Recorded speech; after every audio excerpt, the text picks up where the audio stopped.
My husband's sister forged my signature on company records, convincing him I'd been stealing from our business for over a year. We eventually divorce. Years later, he shows up wanting a stake in the company I rebuilt from nothing, but he never expects what's still in the original file. The hallway behind the Wexford Grand's ballroom smelled like candle wax and hairspray, and Colleen Sutton had her hand wrapped around my wrist hard enough to leave 4 little half-moons in my skin before I even understood what was happening. "Let's not make a scene," she said, smiling the way she used to smile across a conference table 11 years ago, right before she'd hand me a stack of invoices to initial without reading. "You've worked so hard for tonight. Wouldn't want to spoil it." Behind her, through a gap in the black curtain, I could see the ballroom lights, hear the low roar of 300 people who'd come to watch Anchorline Precision get handed the Heartland Manufacturing Excellence Award for the second year running. Investors were out there. A reporter from the Regional Business Journal was out there with a lanyard and a notepad. And somewhere near the bar, in a suit that didn't quite fit him the way it used to, was Wade, my ex-husband, waiting for his sister to soften me up so he could walk out there and, in front of everyone who mattered to my company, tell them he was owed a piece of it. I looked at Colleen's hand on my wrist. Then I looked past her, toward the service door at the end of the hallway, where Frances Doyle was already standing with a manila folder tucked under her arm like she'd been waiting for this exact moment for 6 weeks. Because she had. "You should let go of my arm," I told Colleen. "It's the last polite thing I'm going to say to you tonight, but I'm getting ahead of myself." To understand why a woman who once forged 41 of my signatures was standing in a hotel hallway trying to keep me quiet, you have to go back 11 years. To a garage in Millhaven with a single overhead bulb and 2 people who thought they were building something that would outlast both of them. I was 24 when Wade Sutton, and I signed the paperwork for Ridgeline Components. I'd graduated with a mechanical engineering degree and a head full of ideas about torque-calibrated valve actuators, the kind municipal water treatment plants buy by the pallet and never think about again once they're installed. And Wade had a business degree, a line of credit from his father, and enough charm to get us in front of people who could actually fund us. We got married the same spring we filed the incorporation papers, which in hindsight was 2 enormous decisions made with the same reckless optimism. I moved from my apartment near campus into a rented duplex 3 blocks from the machine shop, and I put every dollar I had, which wasn't much, maybe $6,000 saved from 2 years of part-time drafting work, into a company that didn't have a name yet when I signed the lease. The garage we started in belonged to Wade's father, technically, though he never once set foot in it after we moved the first lathe in.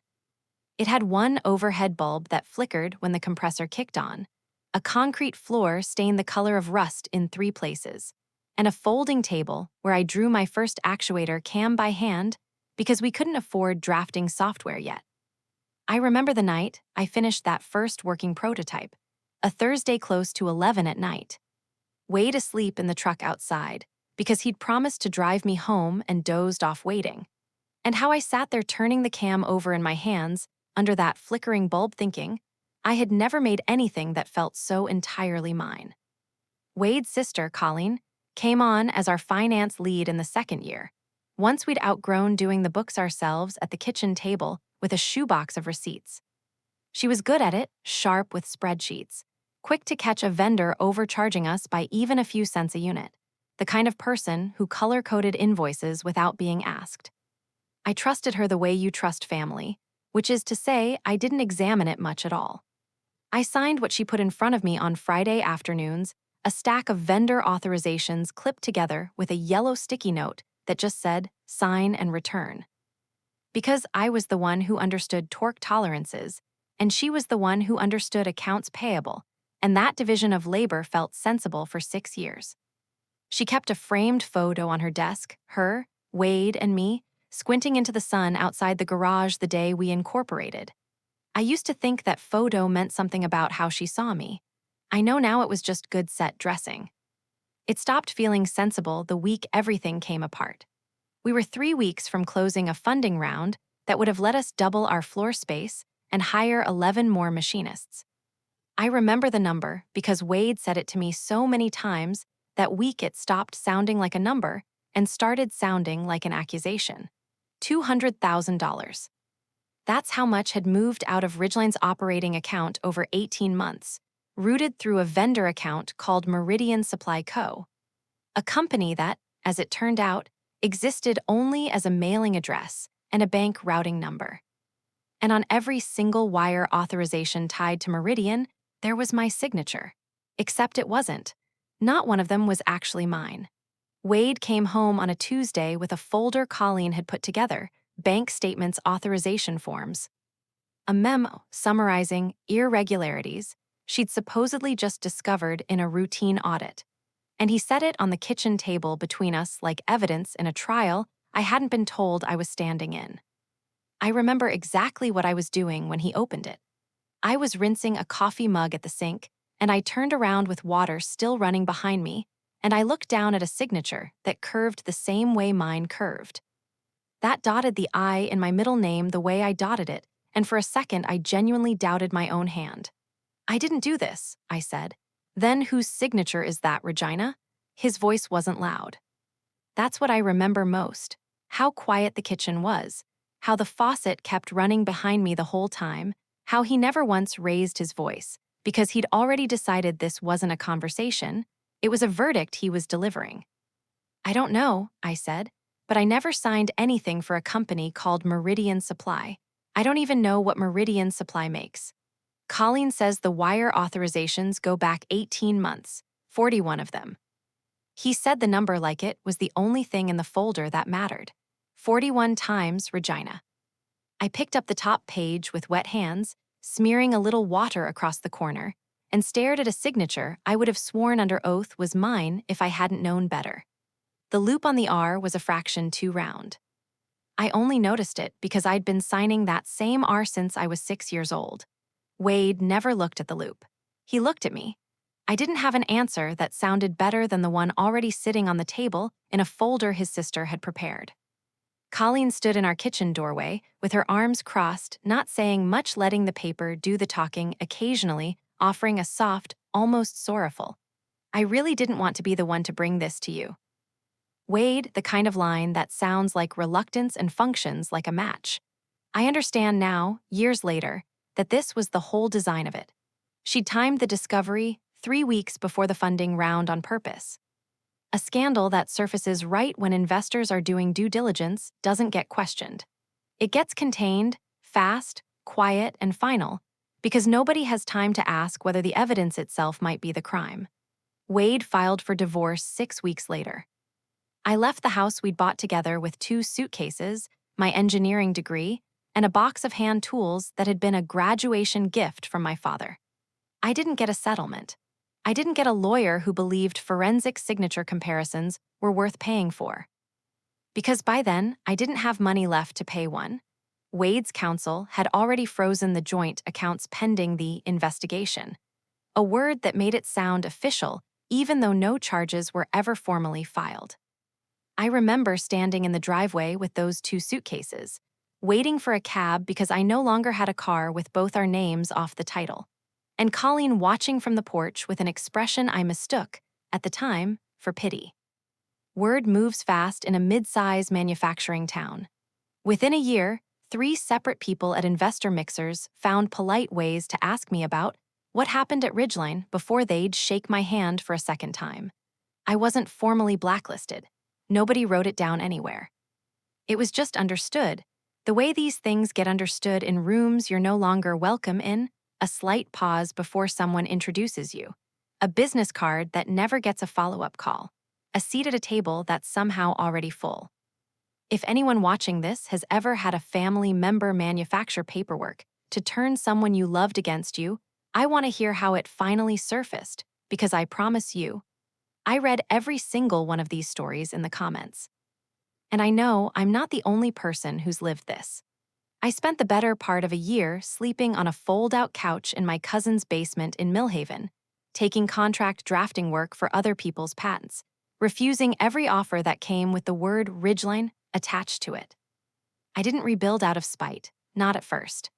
I rebuilt because I still knew how to design a better actuator than the one on the market, and because it turned out that was the one thing nobody could forge, revoke, or take a folder full of fake paperwork to.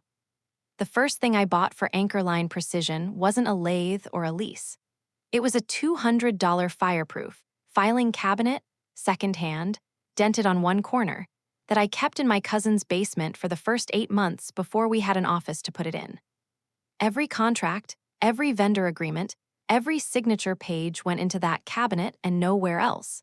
Not a shared drive, not a folder anyone else had a key to. I used to joke that I'd built a company around a filing cabinet before I'd built one around a product, and I wasn't entirely joking. Anchorline started in a rented bay half the size of the original Ridgeline shop Soul, owner my name on every document. An operating agreement, I had a real attorney draft line by line. Not a favor, not a friend of a friend. But a contract attorney, I paid full rate out of a savings account. I rebuilt one drafting invoice at a time, so that no signature authority ever sat with anyone but me. For the first 2 years, I was the only person permitted to sign a wire authorization. Full stop, no exceptions, even when it meant vendors waited an extra day for payment because I was on a factory floor somewhere and couldn't get to a fax machine. It took 4 years to turn a profit, and 7 to become the company regional trade papers started writing about. Somewhere in year 3, I met Curtis Barton at a supplier conference in Millhaven. He ran logistics for a packaging firm 2 floors up from a machine parts distributor I was courting, and he'd wandered into the wrong breakout session looking for coffee. He was the kind of steady that didn't announce itself. He didn't ask about Ridgeline until I brought it up myself, 8 months in, over a diner table at 11 at night, the two of us splitting a plate of fries because neither of us had eaten since noon. I told him the whole thing, the forged signatures, the divorce, the year on my cousin's couch, and he didn't say anything dramatic. He just reached over and turned my coffee mug so the handle faced me, the way he always did without thinking about it, and said, "Well, then I guess they're going to have to watch you win twice." We married 2 years later, in a courthouse ceremony with 11 guests and a reception at the same diner. He's never once asked to be on payroll, on the board, or on a single Anchorline document. That's precisely why I trust him with all 3 of those things. By the time Anchorline hit its 7th year, it employed 86 people and held 11 active manufacturing contracts across 3 states. Ridgeline Components, on the other hand, was not doing well. I heard about it the way you hear about most things from your old life, secondhand, at a trade conference, from someone who assumed I already knew. Colleen had taken over as majority operator after the divorce fallout gave her sole control. And under her, Ridgeline had lost 2 of its biggest municipal contracts to underbidding, defaulted on an equipment loan, and was reportedly 6 months from insolvency. Wade, I heard, had mostly stepped back from day-to-day operations years earlier, living off what remained of the company's dwindling distributions. So it was almost funny. In the bitter way, things can be funny only after enough time has passed. When a certified letter from a Millhaven law office landed on Francis Doyle's desk 8 weeks before the awards dinner, informing Anchorline Precision that Wade Sutton was formally asserting a financial claim against the company. His argument laid out over 4 pages of legal language was that the core actuator design underlying Anchorline's flagship product had originated from seed knowledge and intellectual contribution made during our marriage at Ridgeline, meaning, in plain terms, that he believed a piece of my company legally belonged to him. Because a version of the idea had existed while we were still married, and he still owned half of everything I touched. He believed it, I think, mostly because Colleen told him to. That's the part that still catches in my throat a little. She'd fed him this claim the same way she'd fed him the fraud file 11 years earlier, dressed it up as fact, cited the original company's records as his supporting evidence, and let him walk into it certain he was owed something. Frances read the letter twice before she called me. "There's a reference in here," she said, "to specific vendor documentation from Ridgeline's finance files dated to the same period as your divorce. I want to pull the underlying records before we respond to anything." If he's citing them to establish a timeline, I want to see exactly what he's citing. It took her legal assistant 3 weeks of formal requests to Cornerstone Trust Bank, Ridgeline's longtime bank, which, as it turned out, was legally required to retain wire authorization records well past the 18 months anyone had assumed those files were long gone. Nobody had ever destroyed the original Meridian Supply Co. authorizations. They'd simply been filed, boxed, and forgotten, sitting in a records facility 40 minutes outside Millhaven for over a decade. What Francis found there wasn't just my 41 forged signatures. It was something Colleen had never planned on anyone examining closely. The original forensic handwriting report she'd commissioned back then, the one she'd handed Wade as final proof that the signatures were genuinely mine and the fraud was genuinely happening. Francis ran it against 3 independent document examiners. All 3 flagged inconsistencies in the original report's methodology within days, pressure analysis, that didn't match the actual documents on file comparison samples that appeared to have been selected specifically to produce a false positive. The report that convicted me in my own marriage had been fabricated just as thoroughly as the signatures it was supposedly verifying. The last piece landed almost by accident. Wade's own attorney, responding to one of Francis's formal document requests, forwarded an old case file as an email attachment, a leftover folder from years back that had apparently never been fully reviewed before Wade decided to pursue this claim. Buried in it was an internal memo, unsigned but time-stamped to the same week as the original discovery, outlining a revised authorization schedule for Meridian Supply Co. payments. It wasn't proof by itself, but paired with the bank's original records and 3 doctored forensic reports, it was the last thread Francis needed to pull the whole thing loose. If you've ever had to sit on proof for years, waiting for the moment someone would finally believe you, type receipts in the comments below, because I promise you, some of you are closer to that moment than you think. Francis didn't call Wade's attorney the day she confirmed it. She called Ross Manning instead. Ross had run security for Anchorline since year 4, back when I still worried more about a supplier stealing our tooling specs than anything involving my old life. He wasn't the kind of person who reacted. He was the kind who quietly built a binder. Over the next 5 weeks, while Wade's lawyer kept sending increasingly confident letters about mediation timelines, Francis and Ross worked the case the way you'd machine a part, with no tolerance for error. Authenticating the bank records, securing sworn statements from 2 of the document examiners, and coordinating with the County Fraud Division to reopen the original Ridgeline investigation, which had technically never been formally closed, just quietly abandoned once I'd stopped fighting it 11 years earlier. "We're not doing anything publicly until it's airtight," Francis told me the week before the awards dinner, sliding the authenticated forensic comparison across her desk. "When this comes out, I want it coming out once, correctly, with nothing Wade's counsel can spin." I asked her what coming out would look like. She just tapped the calendar on her desk, where the Heartland Manufacturing Excellence Awards was circled in blue ink.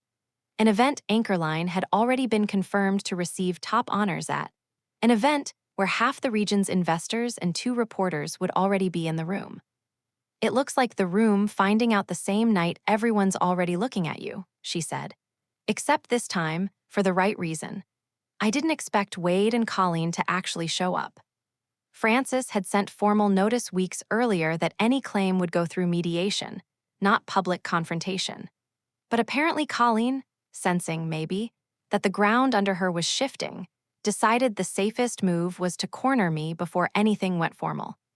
She RSVP'd under a supplier's +1 and brought Wade along, banking on getting me alone backstage before the ceremony, where a quiet settlement could still be extracted from a woman who, in her mind, was still the same person who'd once believed a folder over her own memory.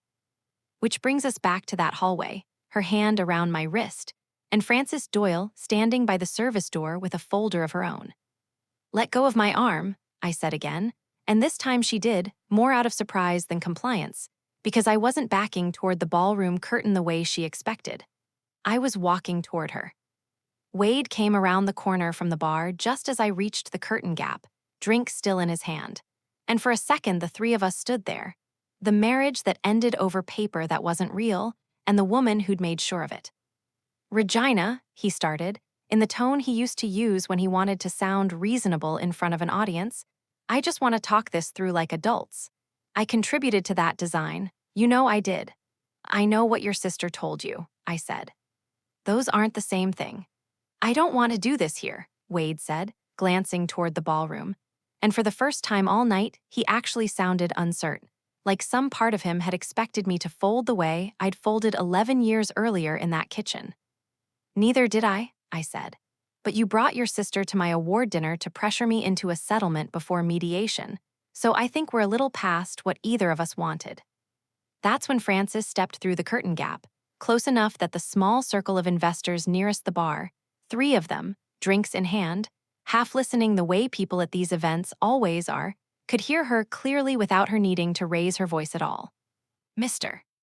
Sutton, she said, before you make any further claims tonight, you should know that the Millhaven County Fraud Division formally reopened its investigation into the original Ridgeline Components embezzlement case this week. The signature analysis your sister commissioned in support of that case has been independently reviewed and found to be fabricated. The forged vendor authorizations are on file, dated, and authenticated. She let that settle for exactly as long as it needed to. So if there's a claim to discuss tonight, it's not going to be about what Ms. Wells owes you. I have never, before or since, watched a room reorganize itself around a sentence so fast. The investor nearest us actually took a half step back from Colleen, like proximity itself might be catching. Wade's glass stopped halfway to his mouth. And Colleen, who had spent 11 years being the person who held the folder, stood there with nothing in her hands at all. I didn't raise my voice. I didn't need to. I'm not interested in taking anything else from either of you, I told them both. I already have everything that matters. I just needed the room to finally see the paperwork correctly. Once. Then I walked past them. Through the curtain out onto a stage where a room full of people who'd once quietly wondered about what happened at Ridgeline stood up and applauded a company I'd built with nothing but a degree and a box of tools no one could forge the ownership of. I didn't pursue Colleen for civil damages beyond what the reopened criminal case required. I didn't need to bankrupt her personally to feel finished with it. The truth reaching daylight did more work than a lawsuit ever could have. Within 4 months, the fraud charges were formal.